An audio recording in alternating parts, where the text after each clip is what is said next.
Buti na lang hindi lumakas yung ulan. Hindi yun na tanggal ang abono. Was out yung mga abono doon. Kaya nanilaw. Morning mga idol. Nandito na naman ako sa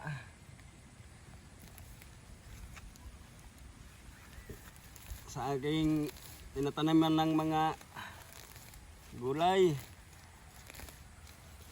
Nilinisan ko yung tinanim ko na mga talong.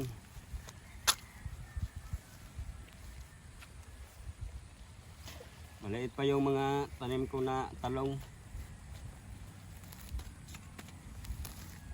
Tataniman ko rin to ng mga pitsay kasi maliit pa yung talong. Marami pa akong itanim na pitsay. Yun, tinanim ko kahapon. Nilagyan ko na yun ng abono. Mayroon pa akong itatanim ngayon. Dito ko itanim. Malapit lang to sa bahay namin mga idol. Yung pinagtataniman ko ng gulay. Ito yung bahay namin. Ito yung lugar namin mga idol. Tahimik. Malayo sa mga maraming tao. Malayo kami sa bayan. Dito kami sa bukid. Yung trabaho namin dito mga idol.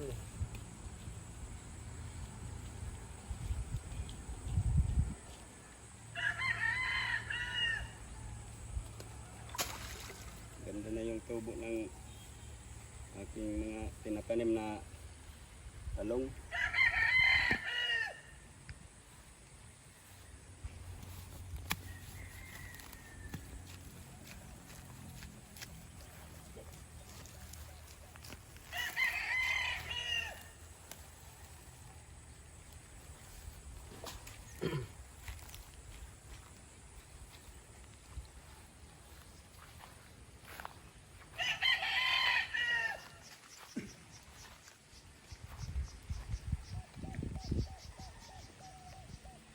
Ganda na yung tubo ng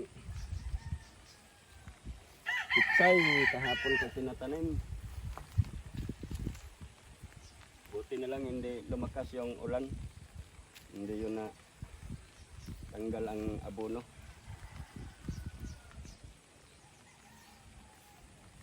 Doon sayang yung tinanim ko doon una kasi lumakas yung ulan pag lagay ko ng abono.